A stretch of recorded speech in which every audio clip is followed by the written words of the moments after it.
Herringbone half double crochet. Yarn over, insert the hook into the next stitch. Yarn over and pull up a loop. Now there are 3 loops on the hook. Pull first loop straight through the second loop, similar to a slip stitch. Now there are 2 loops on the hook. Yarn over. Pull through 2 remaining loops on the hook.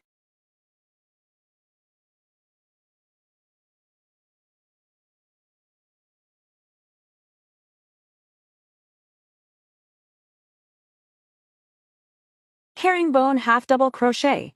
Yarn over, insert the hook into the next stitch. Yarn over and pull up a loop.